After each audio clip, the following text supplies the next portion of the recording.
हमारा टॉपिक है शिक्षण विधियाँ, जिसका पार्ट नंबर 7 है। क्षेत्र भ्रमण विधि पढ़ेंगे आज, एक पढ़ेंगे व्याख्यान विधि, और उसके बाद शिक्षण की जो प्रविधियाँ हैं उसके नाम वगैरह, संकल्पना मानचित्र भी पढ़ेंगे।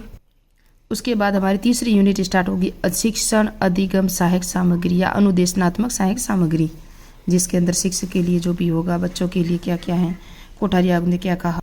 और 40 तक हमने MCQ भी करवा लिए थे शिक्षण विधियों के, जो 2022 में आए थे। आज 40 से लगा के 50 तक कर लेंगे। जो पूर्व एग्जाम में प्रश्न आ चुके हैं 50 तक करेंगे, यानी कि 10 प्रश्न आज करेंगे, 10 नेक्स्ट पार्ट में हमने करवा दिए। छठे पार्ट में हमने समस्या समाधान विधि पढ़ ली, परियोजना विधि पढ़ ली, शिक्षण के चर पढ़ ली, ब्लूम के उद्देश्य वगैरह, ब्लूम टैक्सोनॉमी वो भी पढ़ ली। हमने आसबोर्न की जो मस्तिष्क उद्वेलन विधि है वो भी पढ़ ली है 6 पार्ट में, यानी कि सुपर फास्ट रिवीजन, यही समझ लो आप, इतना जल्दी जल्दी मैंने वहाँ पढ़ाया है। तो स्टार्ट करते हैं क्षेत्र भ्रमण विधि। अभी प्रारंभिक अवधारणा किसने दी थी? पेस्टोलॉजी ने। किसकी? क्षेत्र भ्रमण। इसे पर्यटन विधि भी कहते हैं, फील्ड ट्रिप इंग्लिश में नाम देखो तो। आधुनिक प्रतिपादक इसके प्रोफेसर रेने हैं। कौन है? रेने। किसी विशिष्ट उद्देश्य की पूर्ति हेतु विद्यालय परिसर के बाहर, किसके बाहर, विभिन्न स्थलों का भ्रमण करके प्रत्यक्ष रूप से ज्ञान प्राप्त करना ही क्षेत्र भ्रमण है ना। तो विद्यालय तो स्तर से बाहर जोड़ना, NCF का भी आपको पता हो तो एक महत्व है। NCF के जो कारण वगैरह क्या है, बच्चे को बाहरी विद्यालय से बाहर के ज्ञान से जोड़ना। NCF जब 2005 पढ़ेंगे ना, उस तरह से ये क्षेत्र भ्रमण विधि है।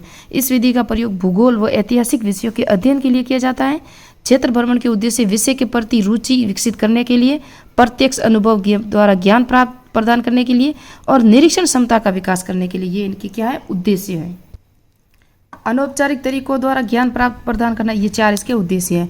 क्षेत्र भ्रमण के गुण क्या क्या है? छात्र क्रियाशील होता है, अतः यह बाल केंद्रित विधि है। ये मनोवैज्ञानिक विधि नहीं है, याद रखना। बाकी हमने पढ़ी थी समस्या समाधान विधि, आसबोर्न की जो मस्तिष्क उद्वेलन विधि, वो मनोवैज्ञानिक विधि। ये कैसी है? बाल केंद्रित विधि है। ज्ञानेंद्रियों द्वारा या कमजोरियों द्वारा प्रत्यक्ष, ज्ञानेंद्रियों द्वारा कमेंद्रियों द्वारा प्रत्यक्ष ज्ञान प्राप्त करना, अतः प्राप्त ज्ञान स्थायी होता है इससे। क्या हम बाहर जाएंगे और किसी किले को देख रहे आएंगे, चाहे जयपुर का किला है, चित्तौड़गढ़ दुर्ग है, मेहरानगढ़ दुर्ग है, जो भी है, उसको देख कर आएंगे ना, क्या कभी भूलेंगे? तो प्रत्यक्ष ज्ञान और स्थायी ज्ञान होता है वो। और ये मनोवैज्ञानिक विधि भी है, जिस तरह से वो होती, लेकिन वो मनोवैज्ञानिक विधि वो होती है उच्चतर क्लासों के लिए भी होती है, निम्नतम क्लास सबके लिए। ये बाल केंद्रित विधि भी है, बच्चों को भी लेके जाते हैं। देखते हैं ना, हम छोटे छोटे 5वीं क्लास के बच्चे होते हैं, जब बाहर लेके जाते हैं। व्याख्यान विधि, यह एक परंपरागत विधि है। ये प्राचीन समय, यानी कि सबसे प्राचीन विधि व्याख्यान विधि है। यह शिक्षक केंद्रित विधि है। इसमें क्या होता है पता है? टीचर होता है ना, वो ही सुनाता रहता है, बोलता रहता है। इसमें बच्चों का कोई इतना क्या कहते हैं योगदान नहीं होता। इसमें छात्र निष्क्रिय होता है। यह अमनोवैज्ञानिक विधि है, यानी कि छात्र इसके अंदर वाद विवाद है, कुछ MCQ है, जिज्ञासा वगैरह प्रश्न नहीं पूछता, क्योंकि इसके अंदर कहानी वगैरह जो पढ़ना है ना, ये परंपरागत विधि कह दो या व्याख्यान विधि कह दो, वो होती है। इसमें छात्र निष्क्रिय होता है। शिक्षक द्वारा प्रस्तुत विषय वस्तु का कुछ ही भाग छात्र ग्रहण करवाते, क्योंकि चुपचाप सुनेंगे तो थोड़ा सा ज्ञान प्राप्त होगा। अगर आप देखोगे, करोगे, सीखोगे, करके सीखना, जिस तरह परियोजना विधि हमने देखा, वहाँ बच्चे करके सीखते हैं, तो उससे ज़्यादा स्थायी ज्ञान रहता है। फिर है व्याख्यान विधि के चरण 3 है ना। 3 चरण कौन कौन से हैं? व्याख्यान पूर्व तैयारी की जाती है, यानी कि शिक्षक तैयारी करके आता है, उसे क्या पढ़ाना है, कौन सी स्टोरी सुनानी है। स्टोरी होगी तो याद रह जाएगा, बाकी तो इतना नहीं रहता। क्या गणित के अंदर आप व्याख्यान देते रहोगे तो समझ में आएगा? वहाँ बच्चों को भी करवाना पड़ता है, खुद को भी करना पड़ता है, तो भी याद रहता है। तो ये व्याख्यान विधि है। व्याख्यान में छात्रों को समक्ष प्रस्तुत करना, व्याख्यान होता है ना, जो भी सारांश का दोहराव कार्य भी होता है, इसके अंदर सारांश भी होता है और दोहराया भी जाता है। और फिर शिक्षण प्रविधियाँ, यानी कि व्याख्यान प्रविधि, ये सभी शिक्षण विधियों के लिए शामिल है। व्याख्यान विधि अभी हमने पढ़ी, ये जो परंपरागत विधि है, शिक्षक केंद्रित विधि है, अमनोवैज्ञानिक विधि है, छात्र इसमें निष्क्रिय रहता है, इस तरह से। और कहानी प्रविधि ऐतिहासिक घटनाओं पर आधारित होती है। स्टोरी सुनते हैं ना हम, सिंधु घाटी सभ्यता की या पृथ्वीराज चौहान की स्टोरी सुन लो। आजकल तो पिक्चरें भी बनकर आ गई हैं पुरानी जो भी थी, चंद्रगुप्त मौर्य हैं, तो ये ऐतिहासिक घटनाओं पर आधारित प्रवेक्षित अध्ययन। ये इसके प्रतिपादक है KG मार्विन जॉन। इस प्रविधि के अंतर्गत शिक्षण के निर्देशन में छात्र संरचना करते हैं, यानी कि रचन शिक्षक करते हैं। रचना जो शिक्षण होती है ना, संचय शिक्षक कहते हैं। कौन करते हैं? पर्यवेक्षक विधि में एक अंतर्गत शिक्षक के निर्देशन में टीचर बताता है, बाद छात्र स्वयं करते हैं। मैंने ये रचन देख दिया। छात्र स्वयं शिक्षक की तरह कार्य करते हैं। कहीं कभी भी देखते हैं ना, हम टीचर कहते हैं कि 5 मिनट के आप टीचर हो और स्टूडेंट को बोर्ड पे आके पढ़ा लो, तो पढ़ाते हैं, तो वो होता है पर्यवेक्षित विधि। जिस तरह हम जाते हैं ना बीएड में फाइनल एग्जाम होता है, फाइनल लेसन होता है, तब हम टीचर ही तो बनते हैं और मार्क्स देने वाला हमारे पीछे बैठता है, तो वो होती है पर्यवेक्षक विधि अध्ययन द्वारा। जिनकी क्या लगा, इस विधि के अंतर्गत शिक्षक के निर्देशन में छात्र स्वयं शिक्षक द्वारा बताए गए प्रकरण और विषय वस्तु का अध्ययन करते हैं, छात्र खुद करते हैं।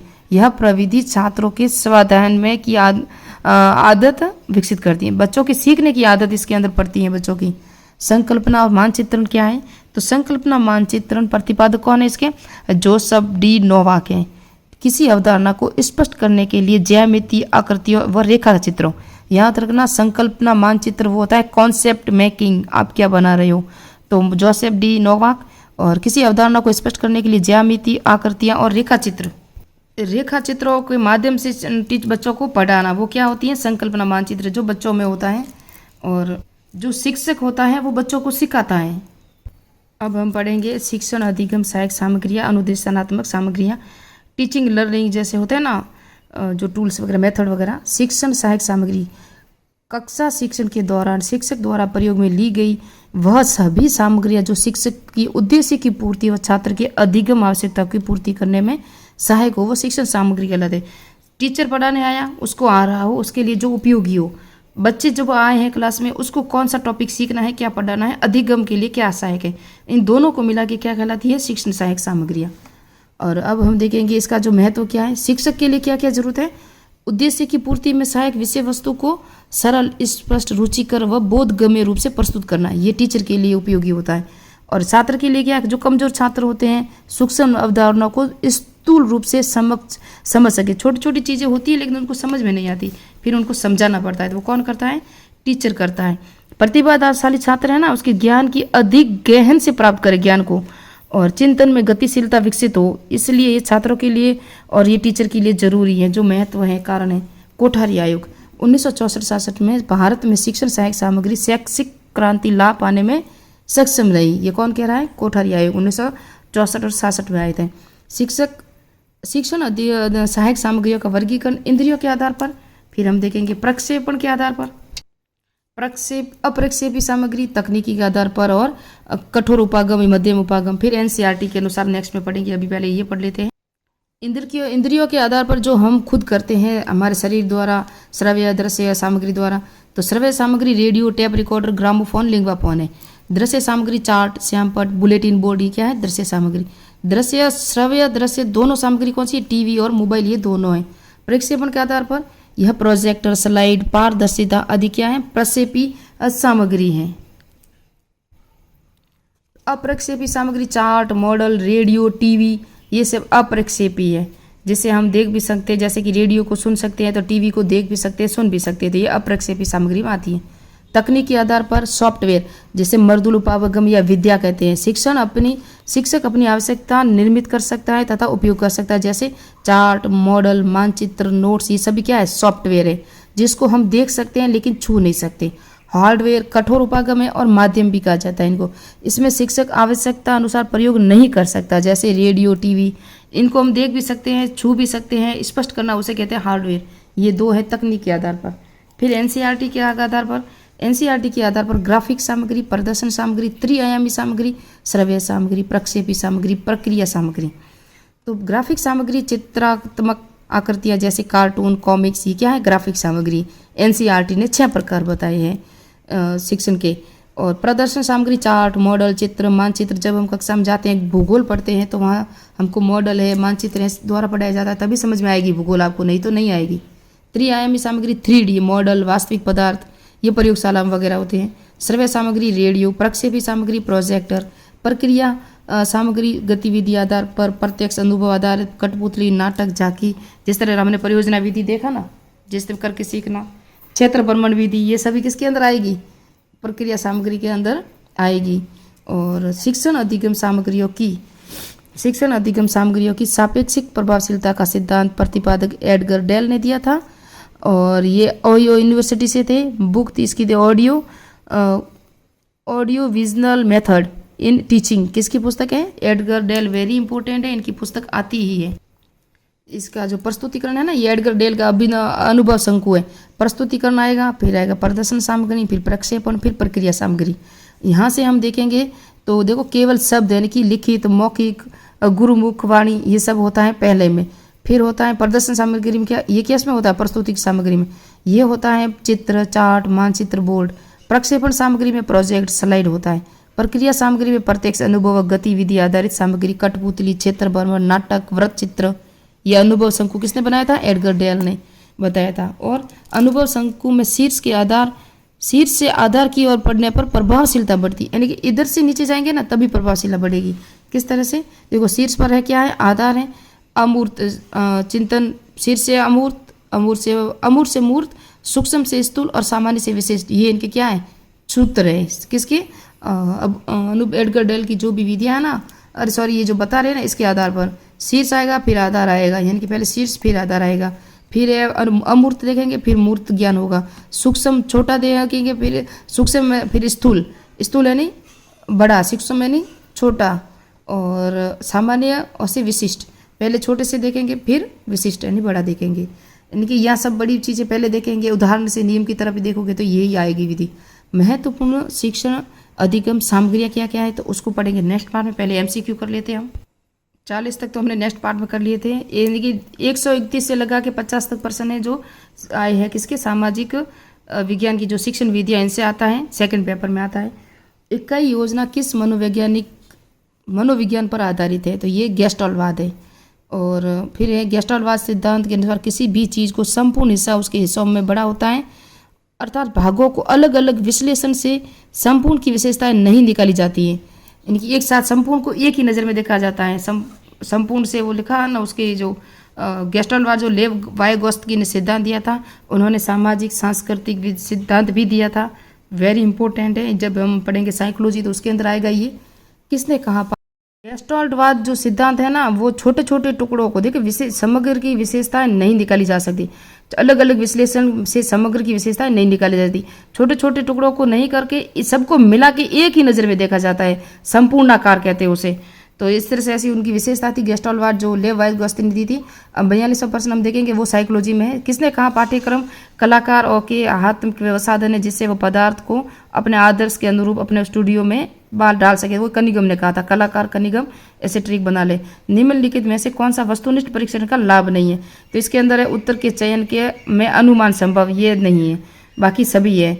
और निम्नलिखित में से कौन सी निम्नात्मक परीक्षण की विशेषता नहीं है, नहीं है नहीं, ये नहीं है, निम्नात्मक परीक्षण की विशेषता नहीं है, बाकी सभी है।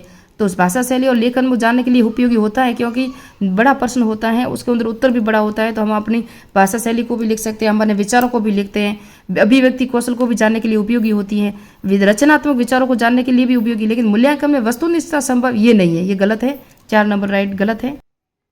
उसके बाद हम देखेंगे 145 निष्पक्षी परीक्षण हेतु नील पत्र निर्माण के लिए आवश्यक तत्व नीचे दी गए। नील पत्र के लिए क्या क्या निर्माण के लिए आवश्यक चीज़ें हैं तो इसके अंदर है ना, देखो उद्देश्यों का अंक भार भी होता है, विषय वस्तु का अंक भार भी होता है, प्रश्नों के प्रकार का अंक भार भी होता है, कठिनाई स्तर का अंक भार भी होता है। तो इसके अंदर चारों राइट है, ABCD चारों राइट है। फिर हम देखेंगे विद्यालय में हुए छात्रों के व्यवहारगत परिवर्तनों को संबंध में साक्ष्यों के संकलन और उसकी व्याख्या करने की प्रक्रिया को कहा जाता है, तो मूल्यांकन कहा जाता है। परिवर्तनों के संबंध में साक्ष्यों के संकलन करेंगे, फिर उसकी व्याख्या करने की प्रक्रिया कहलाती है मूल्यांकन। निम्नलिखित में से कौन सा सामाजिक विज्ञान शिक्षण में अवबोध घटक का व्यवहारिक पद है। अवबोध घटक का क्या क्या व्यवहारिक पद है तो यह अंतर करना। अवबोध क्या होता है, अंतर करना होता है। 148 एक सामाजिक विज्ञान के अध्यापक कक्ष में महान चित्रकारों, पुरुतिकारों, इतिहास संगीतकारों आदि के जीवन के बारे में पढ़ाते हैं। व्याख्यान के दौरान विद्यार्थियों के सौंदर्य भाव का विकास हो सकता है। यह किन दो विषयों के मध्य सहसंबंध को दर्शाता है तो ये सामाजिक विज्ञान और ललित कला के दिन में, क्योंकि ललित कला होगी, मूर्तिकार होंगे, चित्रकार होंगे, संगीतकार होंगे, तो सामाजिक विज्ञान और ललित कला के मध्य संबंध दर्शाता है। सामाजिक विज्ञान की विभिन्न शाखाओं के मध्य एक दूसरे से संबंध कहलाता है। क्या कहलाता है, सामाजिक विज्ञान विभिन्न शाखाओं के मध्य एक दूसरे से संबंध कहलाता है। एक पार्श्विक संबंध सहसंबंध कहलाता है। क्या कहलाता है, एक पार्श्विक, विभिन्न शाखाओं के मध्य होगा तो एक पार्श्विक होगा। और किसने कहा, सामाजिक विज्ञान मानव और उसके सामाजिक और भौतिक वातावरण के प्रति की जाने वाली प्रतिक्रिया संबंधी में से मानवीय संबंधों का अध्ययन होता है। यह माइकलिस ने कहा था, जून वी माइकलिस ने कहा था। ये लास्ट पर्सन था, किसने कहा था, ये लिखा हुआ है, जून वी माइकलिस ने कहा था। तो ये 150